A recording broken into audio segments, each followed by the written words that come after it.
hearing was ever held even a year after the House passed it. It was at this point that ATIN expanded to further strengthen the advocacy. It has been a long process for Access to Information Network to really get Congress to take up seriously the Right to Information bill. And over time, as we went around the country and also went to people to discuss the issue, we saw not just the necessity but yung kahalagahan na magsama-sama yung mga grupo. And so we expanded it into the Right to Know, Right Now campaign. The list of Freedom of Information advocates grew from less than 20 organizations to more than 100. Not only did the number of those involved in the effort increase, the sectors represented also widened to include the farmers, women, labor, government employees, and political parties, among others. At the time when the expanded network was born, the committee chairmanship in the Senate also changed. This worked to the advantage of the advocacy. Senator Alan Peter Cayetano became the new chair of the Committee on Public Information and Mass Media. With his strong and active leadership of the committee and with the help of Senator Juan Miguel Zubiri, the bill started to gain momentum in the Senate. With pressure from the campaign, involving mobilizations as well as direct intervention in the committee, the bill completed the major legislative hurdles in the Senate.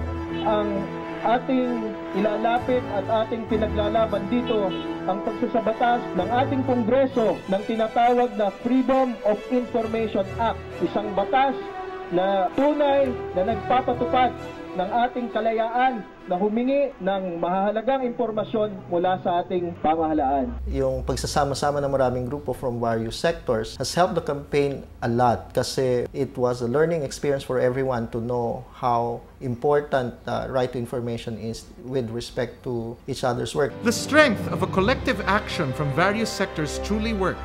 As a Christmas-time offering to the Filipinos, the Senate finally passed the bill on third reading on December 14, 2009. Kakataon na tayo'y nagkapulong-pulong, hindi dahil nagrarally na dapat na gawin, kundi para mag-report sa inyo na mission accomplished. Yes! Dahil sa Freedom of Information Act, hindi lang pwedeng kunin mga dokumento, nire-require natin na i-publish nila ang mga dokumento, alam natin na pwedeng magkaroon ng anomalya. On January 20, 2010, the Freedom of Information Act hurdled the Bicameral Conference Committee, the process under which the disagreeing provisions of the House version, House Bill 3732, and the Senate version, Senate Bill 3308, were reconciled. Still, while the Freedom of Information Act has advanced significantly, it does not become law until the final act of Congress on the measure is done, and it is signed by the President. In the last 3 session days before Congress adjourned for the elections, Right to Know, Right Now looked to each House to ratify the Bicameral Conference report. This is the last act of Congress before the bill is transmitted to the President. The Senate delivered, but the House of Representatives did not.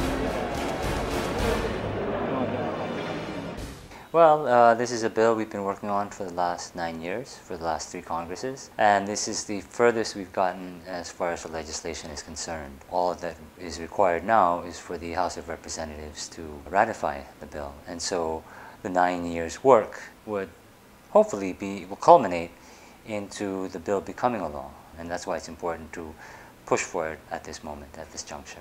If we fail to pass the law in the 14th Congress, it will have to again go through the entire legislative process in the 15th Congress.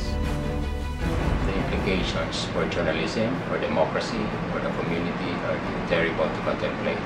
Not only are we going back to square one, but we will be going back to the dark ages again, where information not only is very difficult to get, but we always pay a very high price to get the information. Finally, a common version for the House and the Senate, and it only needs to be ratified by both houses before it is passed on to or transmitted to the President for final signing into law. The importance of passing the Freedom of Information Bill to a country mired with corruption issues cannot be overemphasized. One of the biggest constraints to really doing good research and good advocacy is the lack of access to official information. Lumahok dito ang mga manggagawa sa laban ng FOI campaign dahil nakataya ang usapin dito ng magiging buhay o kinabukasan ng mga manggagawa.